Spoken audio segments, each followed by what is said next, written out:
I deleted both my children's numbers from my phone. I was 83 years old. My hands were shaking, and it was the best decision I ever made. I know what you're thinking. What kind of father does something like that?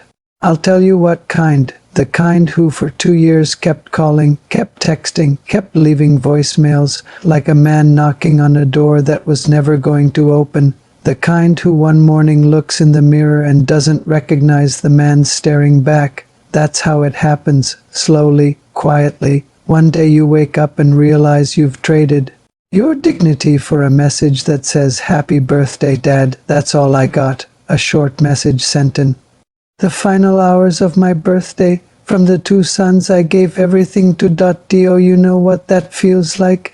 It's not being forgotten. It's worse than that. It's being reduced, and I let it happen for 2 years. Then one morning I picked up my phone, opened my contacts, and did something I never thought a father could do. I'll tell you what it was, but first you need to understand something. My oldest son, Michael, is 54. He lives 38 minutes from my house. I know that because I used to drive there without thinking, to pick up the grandkids from school, to fix the furnace in January, to show up with my toolbox before he even asked, because I'm a father. At least that's what I thought. My youngest, Daniel, is 51. He's the softer one, always has been. He used to call every Sunday like clockwork. Ray Charles could have set his watch by that boy's timing. Used to. Now listen carefully. I know why you're watching this. You're sitting in a quiet house right now, and every morning you wake up and think today might be the day. Maybe today they'll call. Let me ask you something.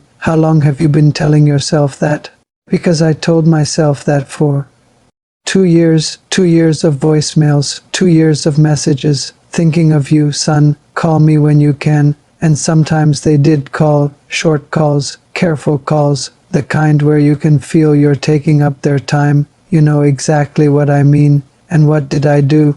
I tried harder, called more, texted more, pushed more. That's what we do when something starts slipping away. We grab tighter. It feels like love, but it isn't. I worked in a machine shop for 38 years. I know what a worn-out part sounds like when you force it to work. That squeak, that resistance, you can feel it fighting back, and you keep pushing. A smart man stops. A smart man sets the tool down and figures out what's broken before he does more damage. I wasn't a smart man. Then one evening I called Michael. He didn't answer. I left a voicemail, but my phone was old. The buttons were close together. I must have pressed something by mistake, because 20 minutes later it played the voicemail back to me. I sat there and listened to myself. 4 minutes. I want you to imagine that. I thought I sounded fine when I recorded it, calm, steady, but when I heard it back, under every word there was this quiet hum.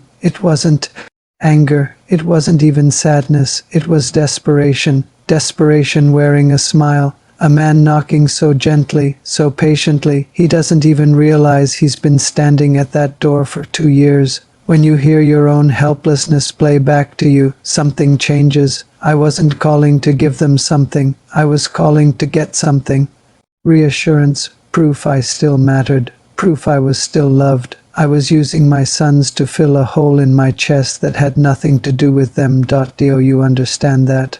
I didn't become a burden because I was sick or because I needed help. I became a burden because I stopped being a person and became a need. And here's the part nobody wants to say. Children don't pull away from you. They pull away from pressure. The pressure we don't even realize we're putting on them. That's hard to hear, I know. But if you're honest with yourself, really honest, you can feel it too, that tension.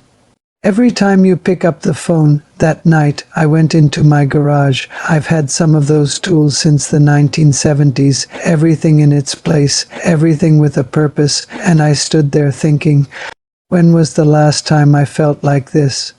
Like a man with purpose, not a father waiting by the window, not someone hoping to be managed, just a man. I couldn't remember. That's what hit me. The next morning I picked up my phone. I looked at Michael's name. I deleted it. Then Daniel's. I deleted that too. My hands were shaking. They're my boys. But let me be honest with you. It Wasn't some dramatic movie moment. It was just an old man standing alone in his kitchen making a decision that felt like it might break him. I didn't delete their numbers because I gave up on them. I deleted them because I had to stop taking the easy way out. I needed a wall between my loneliness and their phone numbers. You can't force someone to come back by loving them harder. You can only become someone worth coming back to. And the choice is theirs. That difference changes everything. The first few days felt strange. My hand kept reaching for the phone out of habit, like reaching for something that wasn't there anymore. On the fourth day, I called an old coworker, Pete. We worked together for 16 years. After retirement, life just pulled us apart. I hadn't spoken to him in 6 years. He answered on the second ring. We talked for 2 hours. Nothing important and everything important. He told me he'd been trying to fix up an old pickup truck in his garage. Couldn't get the carburetor right. I told him I'd come take a look. That Saturday I spent 4 hours under the hood. I was a little dizzy. I'm not young anymore, but I felt alive. For the first time since retiring, I came home with grease under my fingernails. That night I slept deeply, the first real sleep I'd had in 2 years. Now I know what you're thinking. That's nice, Ray, but my situation is different. Maybe it is, but answer me this. When was the last time you did something that had nothing to do with waiting?